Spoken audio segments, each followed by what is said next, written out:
Donc nous venons de l'entendre, hein, c'est important pour les seniors de se déplacer, pas toujours facile effectivement de renoncer à leur véhicule. Plus de la moitié des déplacements des 75 ans et plus se font en voiture en 2019. On est passé de 51% à 56%, c'est 5 fois plus qu'il y a 10 ans.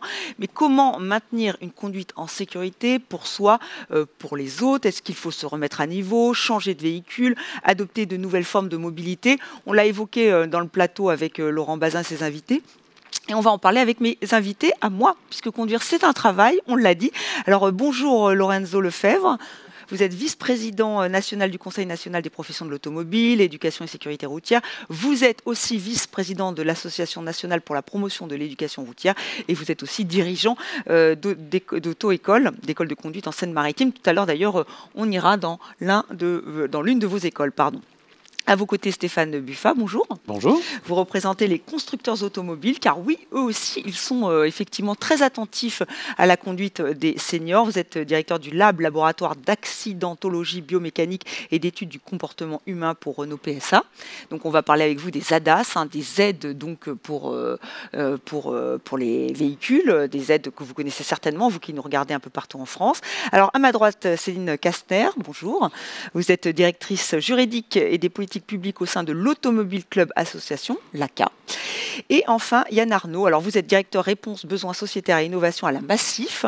Vous nous donnerez votre point de vue en tant qu'assureur et mutualiste. Donc, merci à vous quatre d'être présents pour ce débat sur la sécurité. Alors déjà, on va revenir sur ce dont on parlait tout à l'heure, c'est-à-dire la prise de conscience. Est-ce qu'il y a une remise en question des automobilistes seniors? À un moment, ils se disent, là, il y a peut-être temps que que je retourne un peu à l'école, à l'auto-école. Comment ça se passe, Lorenzo Lefebvre? Est-ce que c'est eux qui, naturellement, franchissent le pas, ou est-ce que c'est leur famille qui leur disent, bon, là, il est peut-être temps que tu reprennes un petit peu des cours de conduite? Les deux. J'ai envie de dire les deux. Ça arrive, parfois c'est la famille qui vient nous voir avant de parler avec eux. Et parfois c'est eux directement qui viennent nous voir pour des conseils, des besoins. Tout à l'heure, monsieur Lemoine parlait de proximité et de services de proximité. Les écoles de conduite, aujourd'hui, c'est un vrai service de proximité. On en a une toutes les 2,8 communes. Donc c'est assez simple d'aller voir l'auto-école pour aller demander un conseil sur une réglementation.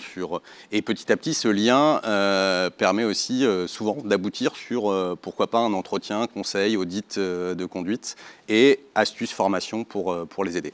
Alors, votre père était déjà dirigeant d'auto-école. Est-ce que lui aussi l'a connu? Est-ce que c'est nouveau aujourd'hui de se dire, bon, j'ai 65, 75 ans, 80 ans, je sens qu'il faut que je reprenne un petit peu des cours parce que je me sens moins à l'aise peut-être aussi sur la route? Ou est-ce que ça a toujours été le cas? Non, c'est pas nouveau. Cette proximité fait qu'on a des gens qui viennent nous voir tout le temps, c'était déjà le cas avant. C'est assez simple d'aller à l'école de conduite, c'est assez simple d'avoir ces conseils-là.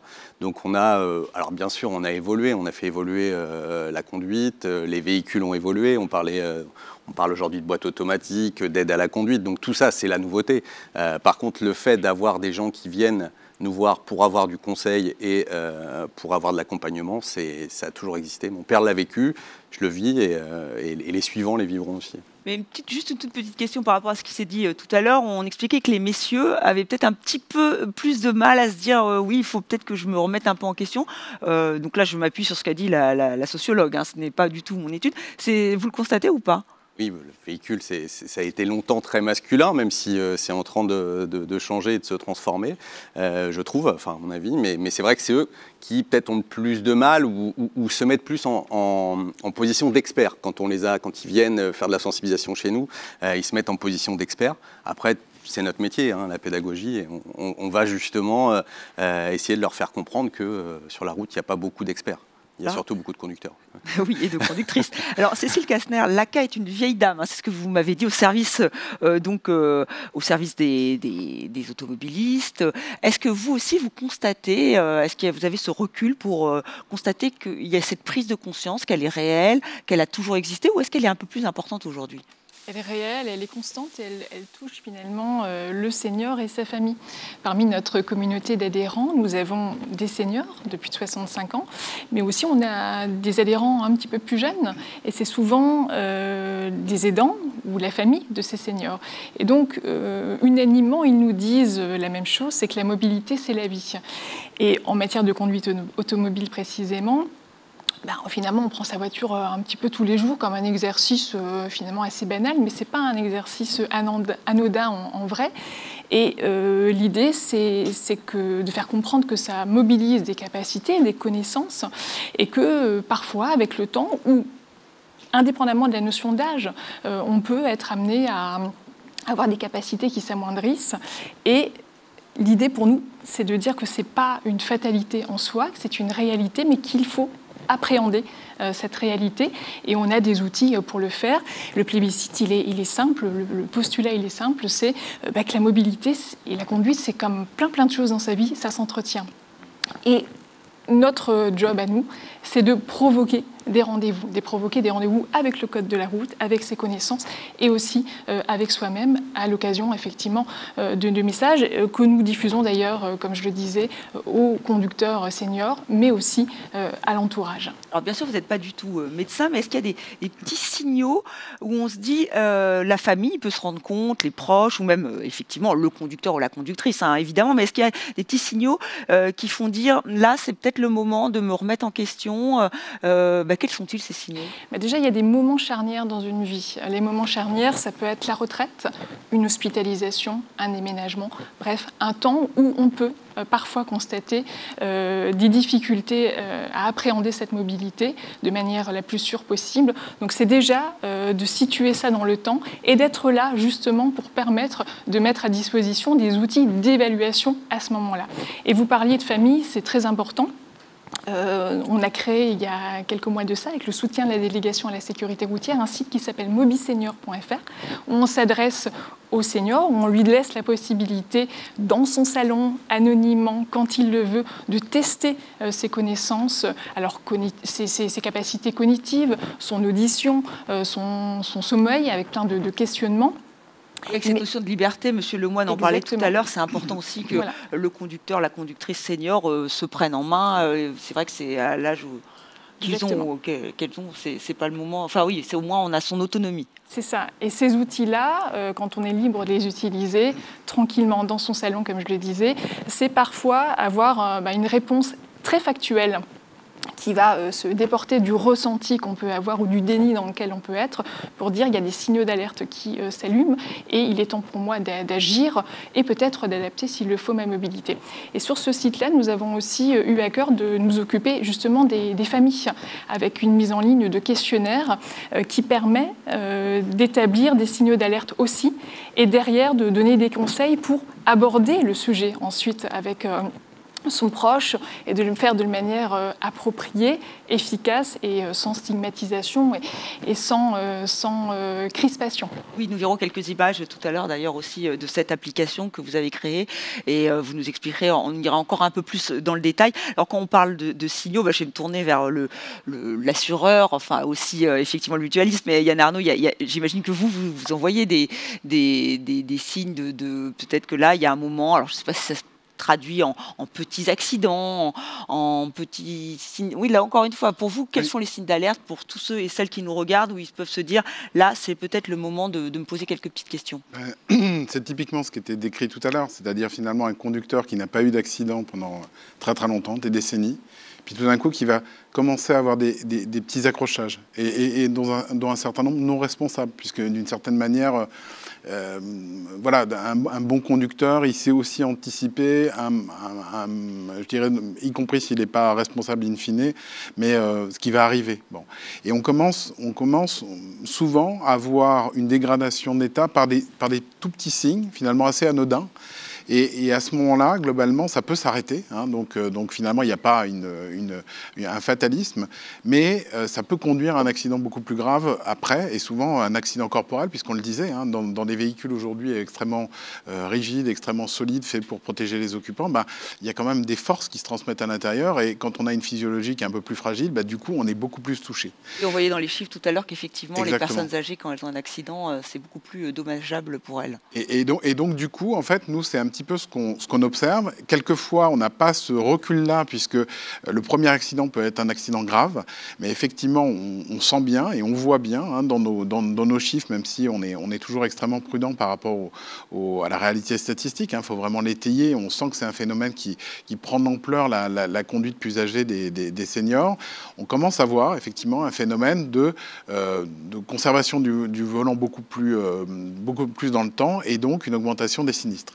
Alors nous, ça nous préoccupe beaucoup, puisque on le disait, hein, le principe même de l'assurance, c'est la mutualisation. Donc finalement, c'est faire en sorte qu'on se protège tous un petit peu les uns les autres. Et donc il y a un effet en France qui est très très clair. C'est une solidarité intergénérationnelle qui fait que quand vous êtes un jeune conducteur, comme on veut quand même que vous soyez assuré, on va vous faire payer pas tout à fait le prix de votre risque. Puis c'est les générations d'après qui vont un petit peu plus payer pour justement compenser ça. Et avant, je dirais, le phénomène, il se balançait sur ces deux populations. Aujourd'hui, on en a une nouvelle qui arrive, une troisième population, qui est celle des seniors. Et donc, finalement, la population du milieu, qui doit un petit peu équilibrer les choses, du coup, elle commence à devoir aussi supporter le risque des seniors. Et donc, le problème que ça pose aux assurés, elle est très claire. C'est que quand quelqu'un n'a pas eu d'accident pendant 10 ou 20 ans, et donc il a participé finalement à cette solidarité intergénérationnelle, à un moment, on est vraiment dans une situation qui est extrêmement délicate, où est-ce qu'on doit lui dire d'arrêter de conduire parce qu'il se met en insécurité, et ça on l'a bien compris, c'est juste inacceptable par la société et par les gens eux-mêmes, d'accord?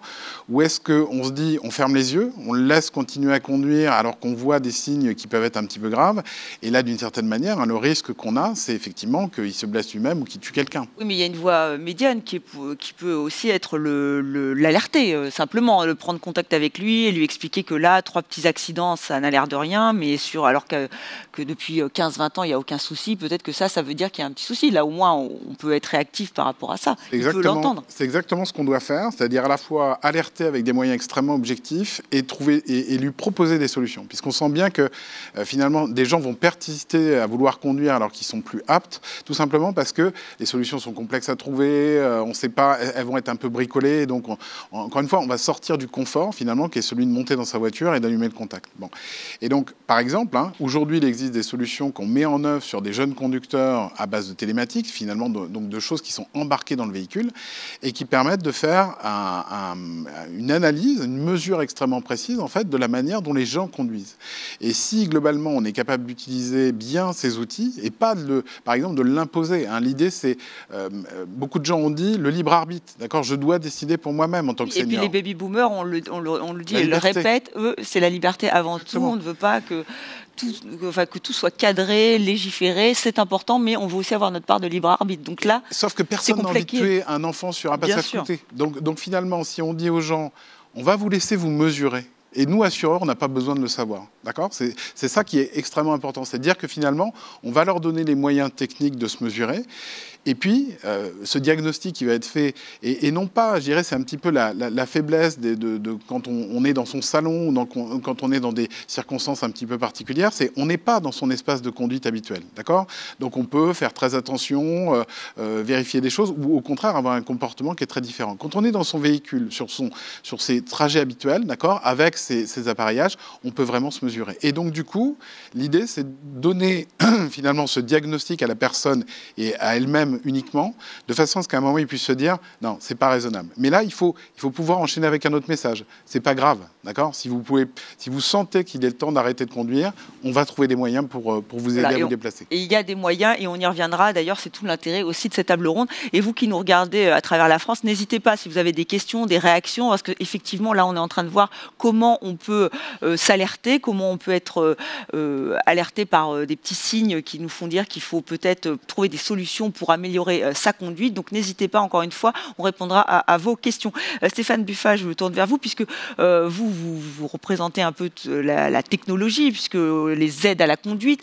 Justement, les baby-boomers, est-ce qu'ils se remettent en question? Alors, je ne sais pas si vous avez des retours de vos commerciaux. Est-ce qu'ils viennent vous voir en disant « là, je sens que j'ai besoin d'aide ». Est-ce que ça, vous en discutez?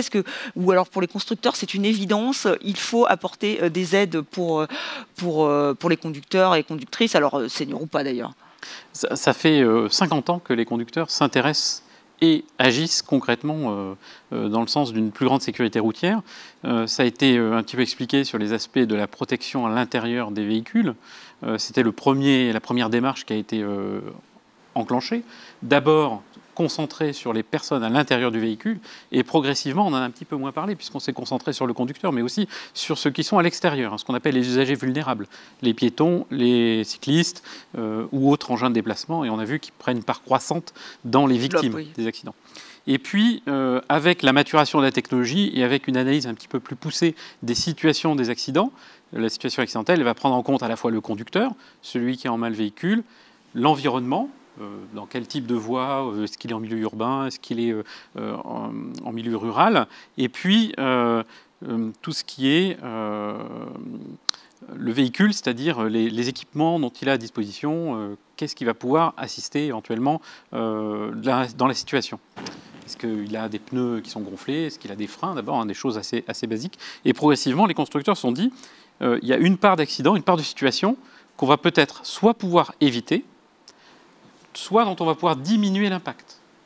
Et là, c'est là que rentrent en jeu toutes les études et tous les travaux qui ont été faits pour les aides à la conduite. C'est-à-dire comment le véhicule va pouvoir embarquer des technologies qui vont assister le conducteur. Alors évidemment, il ne va pas se substituer au conducteur, il va pouvoir l'assister, soit quand il fait défaut, et ça, j'allais dire, c'est quel que soit l'âge, puisque finalement, on l'a évoqué un petit peu au travers des plateaux précédents, mais ce qui compte dans le déplacement, c'est quel est l'intérêt pour la personne qui est dans le véhicule de se déplacer, et plus tellement le fait de se placer en tant que conducteur dans un véhicule. C'est un moyen. Il se projette sur une situation. Et Stéphane Buffat, on va revenir, tout à l'heure vous allez nous expliquer, on va aller plus dans le détail des ADAS, mais moi je me posais juste la question de savoir s'il y avait une attente des seniors pour que la voiture pallie vienne aider, accompagner leur conduite. Il n'y a pas forcément une attente. La première chose, c'est qu'ils ne sont pas forcément au courant des ruptures technologiques qui ont été faites ces 10 dernières années. D'accord. Donc, parfois, ils les découvrent en changeant de véhicule, tout simplement. Ou il y a une information qui va les alerter, ou peut-être leur famille va peut-être les amener à changer de véhicule en disant, voilà, celui-ci sera peut-être plus sûr pour toi. Il y a des recommandations dans certains pays, comme pour les assureurs américains, par exemple, qui produisent un certain nombre de publications qui disent, voilà, pour les jeunes conducteurs, plutôt tel type de véhicule. Pour les personnes âgées, vous pourriez peut-être utiliser ce type d'aide. C'est intéressant. Et Yann Arnaud, ça existe? Oui, enfin, il y a des conseils, d'accord. On sait que plus le véhicule va être ramassé, plus il va être rigide, et donc plus la force qui va s'exercer en cas de choc, elle va s'exercer sur le conducteur. Donc nous, on déconseille certains véhicules. Mais après, c'est un pays de droit. Donc, oui, bien sûr, mais c'était juste on est bien d'accord, on parle de conseils. C'est important que les gens aient bien ça en tête, ouais. Alors, pour ceux et celles, alors on va redévelopper, Stéphane Buffat, parce qu'il y a beaucoup de choses à dire sur les ADAS.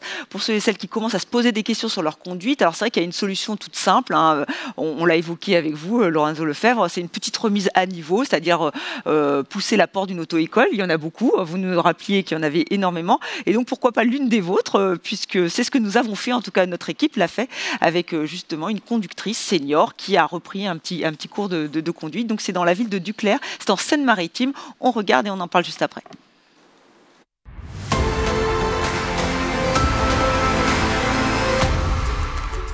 On est une auto-école de proximité, donc les gens viennent naturellement à nous pour avoir des conseils. Et on a une forte demande des seniors pour pouvoir se remettre à niveau ou pour pouvoir avoir du conseil, de l'accompagnement pour continuer à être mobile.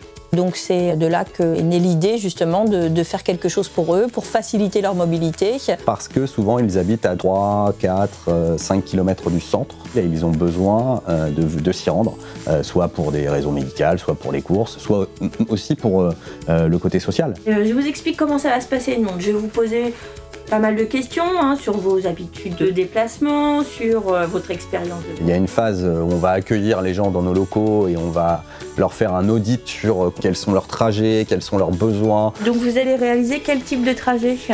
Le médecin? Oui, le médecin, le dentiste, le dentiste. La deuxième partie, donc on va passer plutôt en conduite, où on va prodiguer certains conseils. On va prendre la voiture de l'auto-école. On va voir si dans vos trajets, il y a des choses que l'on peut optimiser, améliorer. Alors bien sûr, on ne peut pas les obliger à faire ça, mais l'idéal étant de les faire passer sur boîte automatique. On essaye d'enlever toutes les difficultés qui pourraient être liées à tout ça. Donc le véhicule automatique va enlever quand même un certain nombre de contraintes mécaniques. Alors je vous laisse démarrer la voiture déjà. Et maintenant vous allez chercher la position D. Voilà, vous appuyez sur le bouton qui est ici et vous descendez jusqu'en bas. Même s'ils n'ont jamais conduit sur boîte automatique avant, la boîte automatique permet de se concentrer sur l'observation, la sécurité, les autres véhicules. Il n'y a rien. Vous avez juste à vous concentrer sur ce qui se passe devant, dans vos rétros et votre volant. Et ça limite aussi les erreurs techniques qui peuvent être perturbantes parfois pour certains seniors. Ce qui est bien, c'est qu'en termes d'orientation, de trajet, vous connaissez bien vos trajets. Voilà, il n'y a pas de problème de trajectoire, vous vous positionnez bien sur la chaussée, vous mettez vos clignotants, vous assurez la sécurité. Et puis, la dernière étape qui va permettre de faire le lien, c'est sur leur véhicule. On monte, on va sur la droite, on descend, on va sur la gauche. Voilà. Ils pourront après partir en autonomie en ayant confiance et en ayant justement ces petites astuces pour se faciliter la vie. J'ai envie de dire que c'est des très bons résultats, humains déjà. La famille est souvent rassurée et puis les conseils simples fonctionnent. Voilà, Lorenzo Lefebvre qui est dans le reportage et sur notre plateau. Donc voilà, c'est des petits vous dites petits conseils simples. Donc il faut quoi, 2, 3 heures, 5 heures, tout dépend de la personne? Ça dépend de la personne, ça dépend complètement. Ce qui est important, c'est l'espace professionnel qu'on a, puisque les gens viennent. Et il y a aussi cette mixité générationnelle, c'est-à-dire qu'ils rencontrent aussi, ils voient des jeunes, parce qu'il y a des jeunes aussi dans nos établissements. Et vous les faites conduire ensemble ou on n'en est pas encore là? Ça peut arriver. En ce moment, avec la Covid, la pandémie, c'est un peu plus compliqué, mais ça peut arriver. Ça peut arriver qu'il y ait des discussions aussi entre eux, donc ça c'est très intéressant de comprendre que la personne senior, à un moment donné, elle va adapter sa conduite, ce que disait Madame tout à l'heure, elle va adapter sa conduite et elle va aller un peu moins vite. Donc nous, notre job, c'est de faire dans nos locaux, c'est de faire un accompagnement, un entretien. Vous savez, ça commence par un entretien. Oui. L'audit de conduite, c'est pas simplement monter dans une voiture. C'est-à-dire qu'on va commencer par s'entretenir avec eux pour savoir quels sont leurs parcours, quand est-ce qu'ils conduisent, à quel moment ils prennent la voiture, à quel moment de leur vie ils la prennent, comment ils font. Et petit à petit, on va essayer de trouver des solutions. Et on est de proximité, donc on connaît les lieux. Et ça, c'est très important, puisqu'on connaît aussi les alternatives, les mobilités alternatives. On peut aussi leur dire, attention, là, il y a aussi cette possibilité, il y a aussi cette possibilité. Et puis après, il y a la phase de conduite, où là, on va plutôt les aider techniquement. Et ensuite, il y a ce que nous, on appelle la formation, où là, on va... Vous savez, parfois, il faut mieux tourner 3 fois à droite, plutôt que de prendre un tourne à gauche, très dangereux. Et c'est des choses simples, c'est des astuces qu'on va leur apprendre. Parfois, il faut mieux se déplacer à une heure autre que celle-ci quand on veut aller à un endroit, parce qu'on sait qu'à cette heure-là, il y a beaucoup de circulation. Voilà, on va aller jusque-là, et il y a un service après-vente. C'est-à-dire que les gens repassent nous voir. Vous savez comment ça se passe. Monsieur Lemoine tout à l'heure parlait d'avoir des services. Les gens, après, ils sont contents, ils conduisent, ils reviennent nous voir, donc on en discute. Et si on décèle quelque chose, on va peut-être aller un petit peu plus loin. On pourrait se dire qu'ils connaissent bien ces routes-là, qu'ils ont une grande expérience de la route. En fait, c'est pour se rassurer, pour... qu'est-ce qu'ils viennent chercher chez vous? Alors, ils viennent chercher, oui, ils viennent se rassurer. Et tout à l'heure, on parlait de pédagogie, et pour mobiliser quelqu'un à se dire qu'il arrêtera de conduire, peut-être un jour, c'est déjà parce qu'il y a eu plusieurs phases. Vous le disiez tout à l'heure, c'est pas un jour on est conducteur, demain on le sera plus, c'est pas comme ça que ça se passe. Et puis, quand on a la santé qui se dégrade, c'est pas non plus en 3 minutes que ça se dégrade. Tout ça, c'est progressif. Et s'il n'y a pas des choses qui sont faites dès le départ, des rencontres à l'auto-école, de l'accompagnement, du conseil, si ça, c'est pas fait, on ne peut pas dire que c'est pédagogique de dire à quelqu'un du jour au lendemain, stop, tu arrêtes de conduire. C'est bien passé par toutes ces phases avec l'Automobile Club Association, le site internet, les moyens de pouvoir avoir des informations, d'accompagner les familles, les auto-écoles de proximité qui sont plus opérationnelles, c'est-à-dire qui vont travailler là-dessus. D'ailleurs, il y a plein de caisses de retraite qui nous font confiance. Nous, on travaille avec IRP Auto, Lourmel, enfin toute Pro-BTP qui nous demande de faire ça. Pour des on y reviendra. Oui, justement, pour que ça soit accessible au plus grand nombre, pas seulement à ceux qui ont ou celles qui ont les moyens de s'offrir justement cet audit. Alors, Céline Kastner, justement, vous nous parliez de Mobi Senior. C'est donc une solution digitale. Vous nous avez expliqué un peu comment ça fonctionnait, mais comment vous l'avez créé, conçu? Qu'est-ce que vous, là aussi, est-ce que c'est une sorte de remise à niveau, essayer de comprendre où on en est? Alors, Mobi Senior, c'est la possibilité de créer ce signal d'alerte, de venir chercher les gens chez eux pour qu'ils se confrontent à la réalité factuelle d'un test cognitif, d'un test de vision, d'audition. C'est toujours la même démarche d'anticiper, c'est-à-dire il ne faut pas attendre le moment de rupture pour se dire je vais adapter ma mobilité. Donc anticiper, c'est rester maître de sa mobilité en toute sécurité. Et puis à côté de cette solution Mobi Senior, qui en plus des tests comprend plein d'informations très diverses dans l'écosystème de la mobilité, nous avons ce qu'on appelle des ateliers de la mobilité en présentiel et aussi depuis la crise en distanciel. Et les seniors sont en rendez-vous, il faut le dire. Et là, on est sur un apprentissage, sur de la formation continue, parce que c'est un petit peu ça notre ADN, de dire que la conduite, on n'a jamais fini d'apprendre et qu'il faut l'entretenir. Et donc, on a des ateliers de remise à niveau des connaissances du code de la route, parce qu'il évolue beaucoup. Faire le point sur les panneaux, sur la signalisation. C'est aussi de l'audit de conduite. Nous le faisons aussi avec des formateurs spécialisés avec le véhicule des seniors. Et puis, c'est aussi une formation à tout ce qui est mobilité alternative. Parce que souvent, la génération de retraités a connu l'avènement de la voiture de masse. Donc la voiture, c'est l'outil de mobilité sacré par définition. Et c'est aussi pour nous de les rendre attentifs au fait que le jour où ils ne pourront plus conduire, ce n'est pas en soi la fin de la mobilité, puisqu'il y a d'autres alternatives à la conduite. Et ça aussi, ça s'anticipe pour prendre connaissance des champs des possibles en termes de piétons, en termes de mobilité alternative. Donc nous aussi, on est là à des moments effectivement d'anticipation pour commencer à préparer cette éventuelle transition, cette adaptation continuelle de sa mobilité. Oui, c'est comme de passer de 65 ans à 95 ans. Tout ça est très progressif. Il faut prendre le temps d'accompagner et de trouver les bonnes solutions pour toutes les personnes, effectivement, selon l'âge, les pathologies, et c'est ce que vous essayez de faire. Et ça fonctionne. Vous disiez qu'il y a eu beaucoup de succès, notamment pendant la pandémie. Exactement. Et alors, les ateliers en présentiel se sont arrêtés. Donc, on les a déclinés en adaptant le format sur du distanciel. Et puis, alors, pendant le premier confinement, on a vu que les seniors s'étaient mis un petit peu au digital pour, par exemple, voir leurs petits-enfants. Et donc, ils étaient plutôt prêts et opérationnels pour suivre ces formations à distance. Et le constat, l'évaluation qu'on en a faite pour le moment, est très très positive. D'abord parce que ça crée un lien social, même si c'est encore parfois par écran interposé, mais on s'est rendu compte aussi qu'on touchait une frange de la population qui ne serait peut-être pas venue physiquement dans nos ateliers pour plein de raisons, notamment un petit peu de timidité, et que finalement chez eux, ça permettait d'avoir ce contact, ces échanges, parler de sa situation, l'exprimer et avoir une prise de conscience aussi dans ce format-là. Il y a un premier pas intéressant justement pour après développer. Alors Yann Arnaud, on imagine que pour un assureur comme Massif, c'est intéressant ce genre d'initiative. Est-ce que vous poussez certains conducteurs ou certaines conductrices à justement reprendre des cours, à s'intéresser à ce genre d'initiative comme Mobi Senior? Oui, alors effectivement, nous on a un rôle à jouer, parce que finalement on constate à un moment un sinistre qu'on va indemniser. C'est pas notre travail en tant que tel. Notre travail, c'est de faire de la prévention, d'éviter ça. Donc, globalement, toutes ces solutions qui sont intéressantes, et on sent bien qu'elles sont finalement toutes là, à la fois au niveau technologique, au niveau des gens qui peuvent intervenir, au niveau des solutions qui sont là.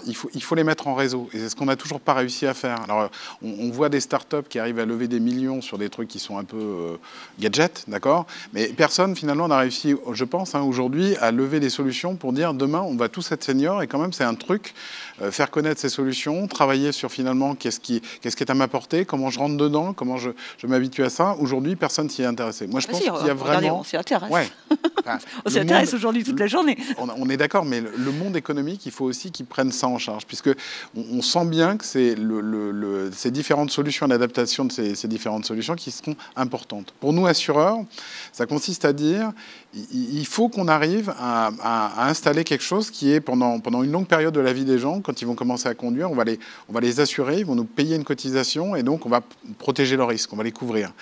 Il faut qu'à un moment, encore une fois, peut-être avec cette transition douce où finalement la personne va s'auto-évaluer, va dire c'est pas raisonnable, on arrive à lui proposer une autre solution qui est de dire c'est d'autant moins grave qu'en fait on va avoir un autre rôle vis-à-vis de vous. On va être un prestataire de service. On l'a vu, après la retraite, le besoin quand même de mobilité baisse. Donc ça veut dire que globalement, on n'est plus sur la même intensité qui fait que les solutions seraient difficiles à trouver. Là, du moment qu'on peut accompagner les gens dans un certain nombre de mouvements de leur quotidien, on sera bien. Et donc, on doit transformer notre métier d'assureur, et c'est ce qu'on est en train de faire, d'accord ?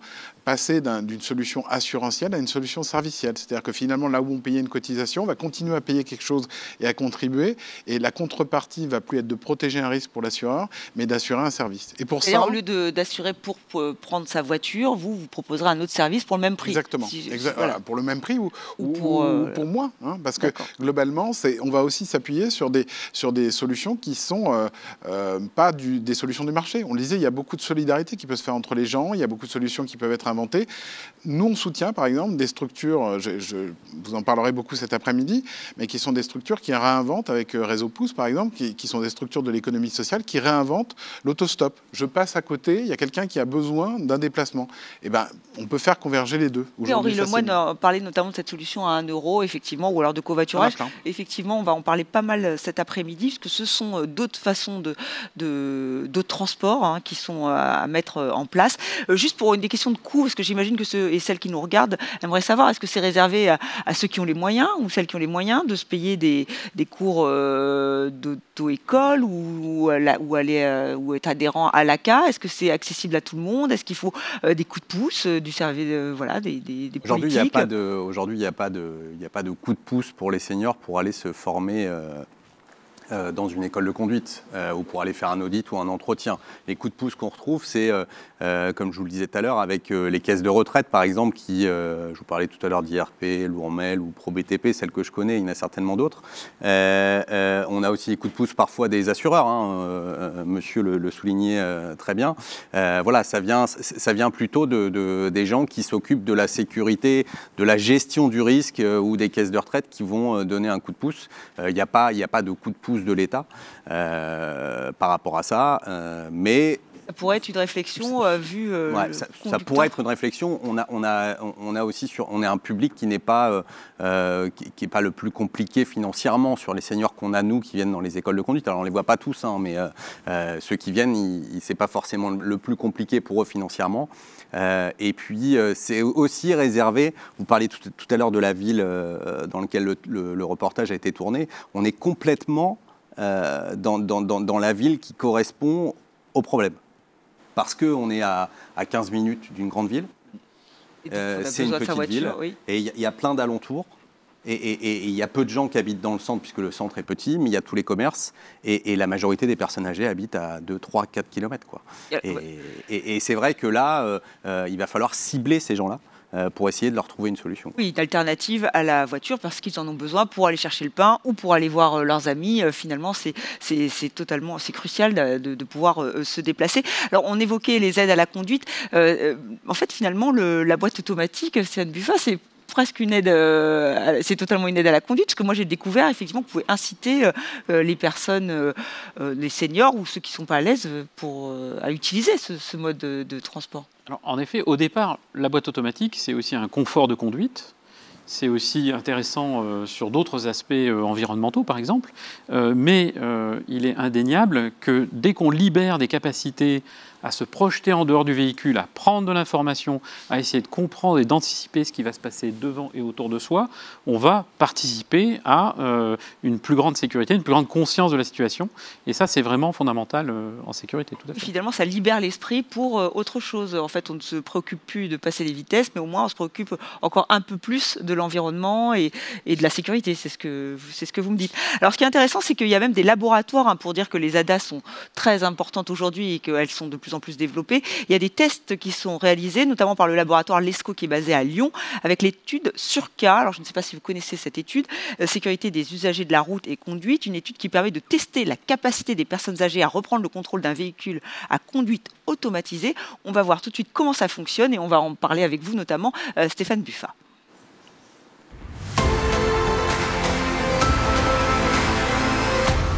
Donc, je travaille au sein de l'université Gustave Eiffel et je travaille dans le laboratoire qui s'appelle le LESCO, laboratoire ergonomie et sciences cognitives appliquées au transport. On étudie les comportements des conducteurs, les comportements des usagers des transports en commun, les comportements aussi des usagers des deux roues. Pour ma part, j'étudie particulièrement le comportement des personnes âgées en conduite ou lors de la marche. Tout d'abord, il y a des questionnaires qui vous seront adressés. Ensuite, vous allez rencontrer une psychologue qui va vous présenter quelques tests papier-crayon. Par exemple, dans le cas du projet Surca, qui signifie sécurité des usagers de la route et conduite autonome. L'idée derrière, c'est de voir si ce type de véhicule peut les aider dans leur mobilité et puis voir un petit peu aussi les attentes qu'ils ont envers ces systèmes d'aide à la conduite et puis les craintes qu'ils peuvent avoir. Est-ce que votre véhicule est équipé de systèmes d'aide à la conduite? La question qu'on se pose, c'est est-ce que ces assistances, elles assistent vraiment toujours le conducteur ou est-ce que parfois elles peuvent perturber la conduite? Est-ce que vous feriez confiance en ces technologies? Pas forcément tout de suite, mais après vérification. On fait aussi passer parfois des tests neuropsychologiques qui permettent de vraiment mieux comprendre le fonctionnement de la personne et de voir comment ça pourrait impacter leur mobilité. Et puis ensuite, les participants réalisent une tâche sur simulateur de conduite. Et on étudie le temps de reprise en main, on étudie la qualité de reprise en main. Dès que vous entendez le son, vous pouvez remettre vos mains sur le volant. Et puis on réalise aussi des expérimentations sur un gros simulateur de conduite. On leur demande d'exprimer un petit peu leur ressenti vis-à-vis de ces situations expérimentales où elles vont éprouver elles-mêmes la conduite automatisée. J'utilise beaucoup d'aide à la conduite. Moi, j'aimerais bien une voiture autonome. Je trouve que c'est plus sécurité, ça évite de faire des excès de vitesse, c'est plus relax pour conduire. Notre objectif, c'est de communiquer après les résultats de ces recherches pour orienter un petit peu la conception de ces systèmes de façon à ce qu'ils puissent être le plus en conformité avec les besoins de chaque personne pour qu'elle puisse conduire et surtout reprendre en main quand c'est nécessaire le véhicule en toute sécurité et dans les meilleures conditions. Voilà, peut-être qu'un jour, on aura un véhicule autonome pour personne de conduire à plus. C'était la voiture, bon, on n'en est pas encore là. Et puis, de toute façon, il y a beaucoup de questionnements et parfois beaucoup de personnes qui n'ont pas vraiment envie d'expérimenter ce genre de véhicule autonome. Alors là, on a vu que c'est la partie un peu expérience, Stéphane Buffat, mais dans les faits, les ADAS existent déjà. Hein. Beaucoup de véhicules sont équipés d'ADAS. Elles deviendront obligatoires en 2025, c'est ça? Une grande partie seront obligatoires en 2025, réglementaires en fait. Hein. C'est-à-dire qu'elles seront montées sur tous les véhicules des nouveaux types. Et puis, de toute façon, il y a toujours des avancées technologiques, vous voyez de la recherche, et puis après des développements, de l'ingénierie, et puis tout un aspect après soit consumériste, soit réglementaire qui va organiser les choses de façon à pouvoir porter ce type d'aide au maximum de personnes. On soulignait l'intérêt de ce type d'aide. Vous savez que la majorité des accidents et des accidents graves a lieu sur des véhicules anciens, qui ne sont pas du tout équipés pour le coup de ces ADAS. Et l'âge du parc automobile est aussi un facteur important dans la sécurité routière au global. Je pense que, oui, c'est quelque chose qui est bien connu. Tout le monde est plus ou moins d'accord autour de cette table. Alors, on va regarder des exemples d'ADAS, parce que, comme vous l'avez dit, c'est vraiment tourné vers l'extérieur, c'est-à-dire le piéton, le cycliste, celui qui est avec une trottinette. Comment ça fonctionne? C'est surtout au niveau du freinage? Est-ce qu'on a des exemples précis? Alors, un des plus emblématiques, parce qu'il est inclus dans les véhicules, mais vous ne le voyez pas, et fort heureusement, la plupart du temps, vous n'aurez pas à l'utiliser, c'est l'aide au freinage d'urgence. Quand vous avez besoin de freiner, soit vous n'avez rien vu, donc vous pourriez ne pas freiner et causer un accident. Là, on voit on voyait pour le cycliste, heureusement, la voiture s'est arrêtée à temps. Voilà. Soit vous allez voir, mais vous n'allez pas réagir suffisamment à temps ou suffisamment bien, votre freinage ne sera pas efficace, il y a des aides qui vont vous aider pour augmenter ça.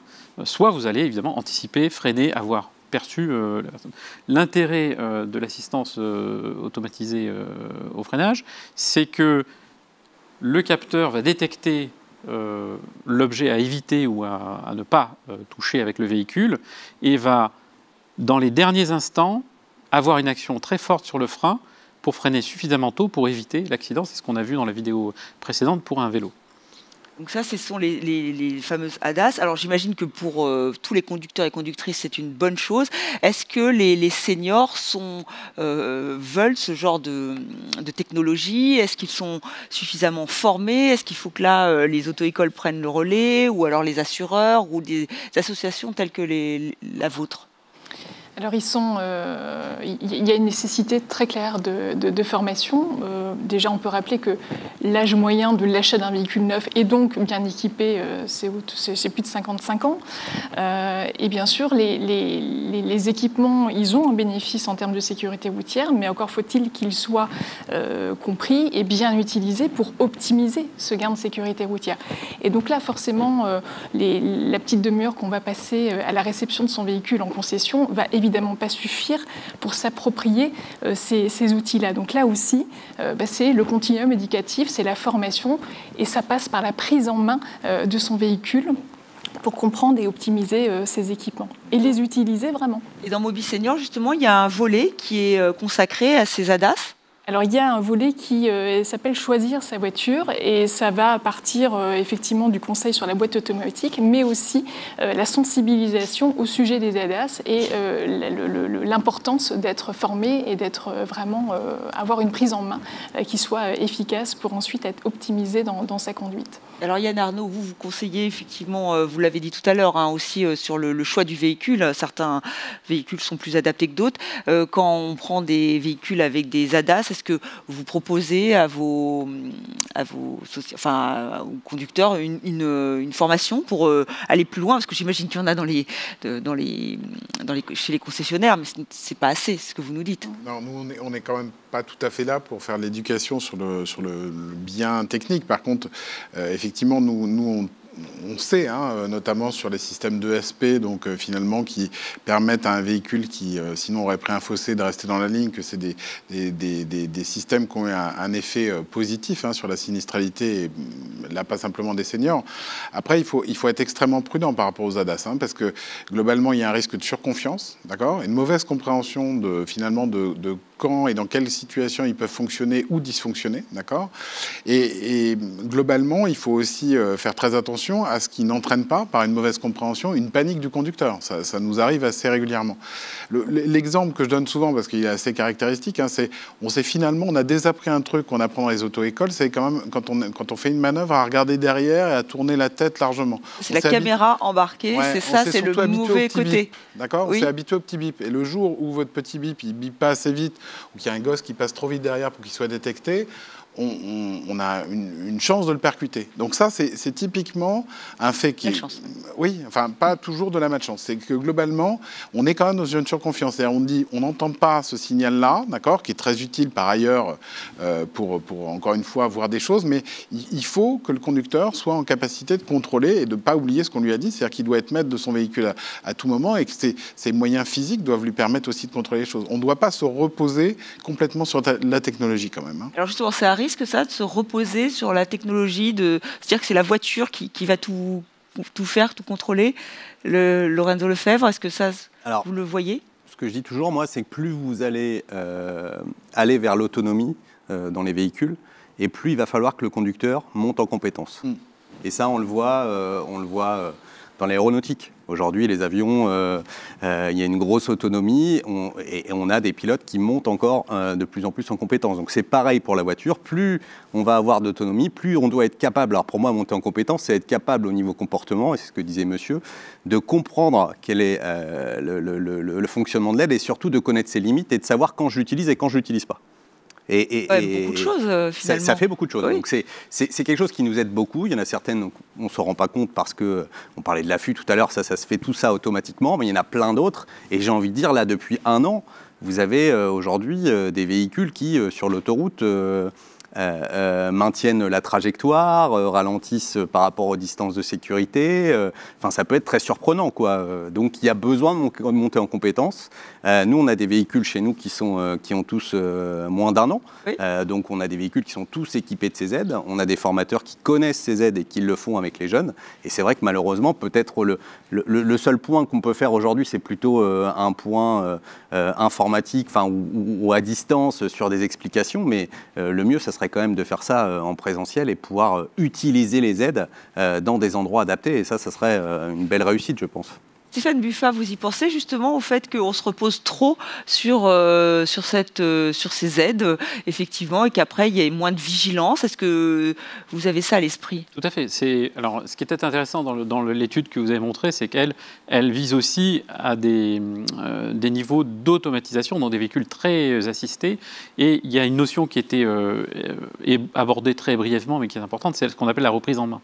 C'est-à-dire, tout d'un coup, je ne suis pas du tout dans la conduite et dans un véhicule hypothétique très automatisé et je dois reprendre la main. Donc cette transition-là, elle est emblématique du fait que, ce que je disais, la conduite, c'est le véhicule, son environnement et le conducteur, et les trois doivent être le plus possible en adéquation.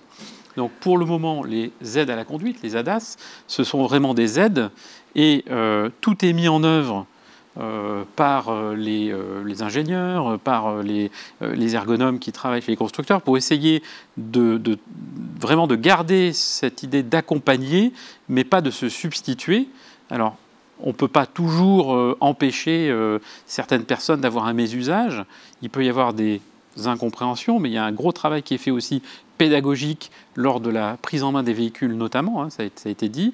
Il y a un certain nombre d'outils numériques, des vidéos qui sont disposées en ligne qui permettent d'augmenter aussi cette pédagogie, de mieux comprendre comment ils vont être utilisés. Après, c'est une palette d'outils qui est disposée au regard des situations les plus accidentogènes et qui progressivement essaye de couvrir l'ensemble de ces situations, évidemment au rythme de l'avancée à la fois de la technique et de la capacité de les mettre dans des véhicules et aussi des véhicules abordables. Oui, ça fait beaucoup de points à mettre ensemble. Et d'ailleurs, si vous avez des questions sur ces ADAS, n'hésitez pas, puisque nous avons des représentants qui pourront vous en parler. Laurent Bazin sera là dans quelques minutes pour faire le relais sur ces questions. Donc, si vous avez un véhicule avec des ADAS, ou si vous espérez un jour en acheter un avec des ADAS, jusqu'où on peut aller, effectivement, il n'y a pas trop un système. On parle beaucoup des baby-boomers et on va continuer tout au long de cette journée. Eux, ils sont d'accord parce que c'est quand même aussi... c'est pas une assistance, mais un petit peu quand même. C'est-à-dire aussi de laisser un petit peu à la voiture certaines libertés. Ça, il n'y a pas de souci. Est-ce que ça remonte dans les personnes Il peut y avoir une méfiance, mais c'est à nous de la faire tomber, cette méfiance. Et on a une campagne récente qui dit que l'ADAS, c'est un ami qui veut vous du bien, pardon, mais qu'il faut d'abord apprendre à bien connaître. Donc c'est un petit peu l'idée toujours de cette formation. Parce que Yann Arnaud, vous parliez de ces... Alors, c'est pas des boîtes noires, mais c'est tous les éléments qui peuvent se mettre dans le véhicule. Ouais. Voilà, c'est ça, des télématiques qui permet au conducteur ou à la conductrice de savoir là où ça peut pêcher. Est-ce que là aussi, il y a une certaine confiance dans cette technologie ou est-ce qu'il faut convaincre ? C'est un outil de mesure, donc c'est ni bon ni mauvais. Après, ça dépend ce qu'on en fait. Nous, en tant qu'assureur, par exemple, on refuse absolument d'utiliser ces systèmes-là, notamment auprès des jeunes, en disant vous êtes un bon conducteur, vous allez payer moins cher en cotisation, vous êtes un mauvais conducteur, vous allez payer plus cher, voire vous allez mourir ailleurs. Bon, c'est pas du tout comme ça que nous, on veut les utiliser. C'est de dire que finalement, quelqu'un qui sort d'une école de conduite, qui a fait un certain nombre d'heures, mais qui va se retrouver sur la route pour un jeune conducteur, il n'a pas encore l'expérience qu'on peut en avoir. Donc il y a des situations qu'il n'a pas connues et pour lesquelles il continue à avoir une approche qui est assez caricaturale. On lui a appris, vous êtes sur une voie prioritaire, il y a un véhicule qui est arrêté à un stop, c'est bon, tout va bien, d'accord. Nous, on sait en tant que conducteur expérimenté que si on n'a pas capté les yeux du conducteur qui était arrêté, potentiellement il ne nous a pas vus, il va repartir potentiellement. Donc ça, un jeune conducteur, il ne le sait pas. Et donc finalement, d'avoir un outil objectif et qui peut être un téléphone mobile, d'accord, parce que cette télématique, finalement, c'est une utilisation finalement de ce qui est capté. Nos téléphones ont tout ce qu'il faut pour le faire. Ça peut être des choses qui sont en prise sur le véhicule. Mais globalement, on a des moyens aujourd'hui de dire attention, parce que à ces croisements-là, vous ne levez jamais le pied, d'accord, et ça, c'est un peu dangereux, d'accord, et d'expliquer pourquoi c'est dangereux. Donc, ce qu'on est capable de faire, en fait, finalement, pour prolonger et en situation réelle l'expérience des tout jeunes conducteurs, et le but pour nous, c'est bien d'éviter des morts et des blessés graves, hein, c'est pas de réduire des cotisations d'assurance, globalement, on peut le faire aussi sur des seniors, puisque d'une certaine manière, on est capable de dire, là, faites attention, hein, sur telle ou telle chose, vous prenez les virages un peu vite, d'accord, donc à un moment, vous pouvez être déporté et vous retrouver en face d'un autre véhicule. Donc il y a des moyens, encore une fois, de mesurer ça assez objectivement. Et quand vous disiez comment on le présente, justement en disant, nous, ça ne nous regarde pas. D'une certaine manière, c'est vous qui allez décider. D'accord ? Nous, on ne peut pas vous forcer, de toute façon, à arrêter de conduire. Donc nous, en tant qu'assureur, ce qu'on peut dire, c'est on va vous fournir le moyen, vous allez vous mesurer, et à un moment, encore une fois, en l'accompagnant, en disant... Si vraiment ça vous perturbe trop, on aura les moyens, mais c'est de laisser les gens en responsabilité décider. Oui, ce qui est intéressant, c'est qu'on a vu avec vous quatre qu'il y avait beaucoup de moyens, en tout cas qui étaient à disposition pour se perfectionner ou pour se remettre à niveau, que ce soit en franchissant une auto-école, en installant une télématique, en essayant Mobi Senior, et bien sûr en choisissant une voiture avec des ADAS. Évidemment, il faut savoir les utiliser. Donc, merci vraiment pour cette remise à plat de tout ce qui peut être fait pour une conduite plus sécure, que ce soit pour les seniors, mais aussi pour tout le monde, puisque ce dont on vient de parler, finalement, tout le monde peut les utiliser sans aucun souci. On va voir si ça suscite chez vous, qui nous regardez un peu partout à travers la France, bien, ça suscite des questions, ou si le comité d'experts, de scientifiques veut réagir sur cette nouvelle façon d'envisager la conduite, en tout cas de se perfectionner au fil des années. Laurent, est-ce qu'on a des questions ? Oui. Je vous confirme qu'on a des questions à la fois sur le chat et ici dans le public du côté du comité scientifique. Henri Lemoine, tout à l'heure, avait une question qui lui brûlait les lèvres, donc je vais le laisser commencer. J'ai été très intéressé par les 4 interventions et par toute la démarche qui, au fond, nous aide à la fois à garder et à mesurer nos aptitudes. Alors, peut-être plus pour monsieur... Alors, d'abord, c'est vrai, donc rendre accessible, ou en tout cas visible, ces différents outils qui existent, ou ces différentes informations, mais par rapport à ce que disait monsieur Lefebvre et en quelque sorte, cette mise à jour qu'il se propose, moi, je suis très intéressé. Alors, c'est sans doute difficile de dire quel en est le prix, et... peut-être que pour un certain nombre de nos adhérents, ça n'est pas si simple, mais je pense qu'on pourrait imaginer un partenariat. Et je crois que les assureurs ou les caisses de retraite peuvent être intéressés pour cette mise à niveau, une meilleure aptitude, je dirais, à conduire. Et voilà, je serais intéressé. Ok. Écoutez, on a bien compris que c'était complémentaire. Hein. Tout ce qui s'est dit là était complémentaire. Alors moi, je ne vais pas vous faire un devis tout de suite, hein, monsieur. Pourtant, ça nous intéresse, on aimerait bien savoir. Non, mais dans une école de conduite, le prix de l'heure de conduite, on est aux alentours des 50 €. Voilà, il faut savoir que c'est ça le prix d'un cours de conduite dans une école de conduite. Alors après, tout dépendra de l'entretien, l'évaluation, l'audit. Mais tout ça, on peut effectivement, et ce que disait monsieur est très intéressant, il faudrait se mettre autour d'une table et puis dire, voilà, qu'est-ce que nous on propose, qu'est-ce que les assureurs peuvent proposer, qu'est-ce que l'Automobile Club peut proposer, eux, pour peut-être les remises à niveau sur le canapé, et puis, entre guillemets, et les autres. Oui, il y a aussi... et puis, comment on pourrait travailler aussi sur les aides à la conduite. Mais voilà, pour information, on est aux alentours des 50 € d'heure de conduite. Après, ça dépendra du niveau de la personne. On a des questions aussi sur les nouvelles technologies. Est-ce que la nouvelle technologie dans les véhicules ne risque pas d'effrayer les personnes âgées qui ont l'habitude de conduire sur des véhicules plus basiques? C'est une question que pose Jean de l'association du Gérontopole de Normandie, les chargés de mission. Ce n'est pas un risque d'effrayer le conducteur avec de nouvelles technologies? Si, ce qu'on dit, nous, beaucoup, c'est on s'est longtemps trompé en pensant que les seniors n'étaient pas digitaux. En fait, ils le sont, d'accord. Le problème, c'est que on a besoin de rendre le digital ergonomique, d'accord. Et donc, c'est finalement, si on rend les choses compréhensibles, les jeunes dont on dit depuis ce matin qu'ils sont en aptitude de conduire, ils sont aussi en aptitude d'utiliser une tablette, un téléphone, etc.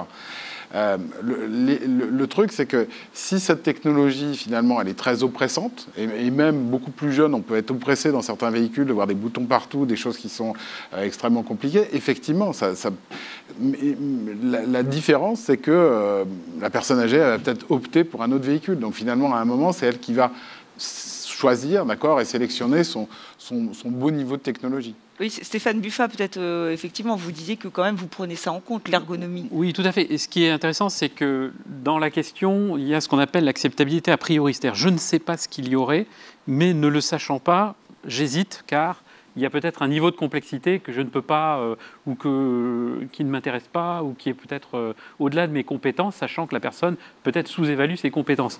Et après, il y a l'acceptabilité à l'usage qui est très important aussi. C'est-à-dire, quand le système est actif, est-ce qu'il ne va pas perturber ma conduite?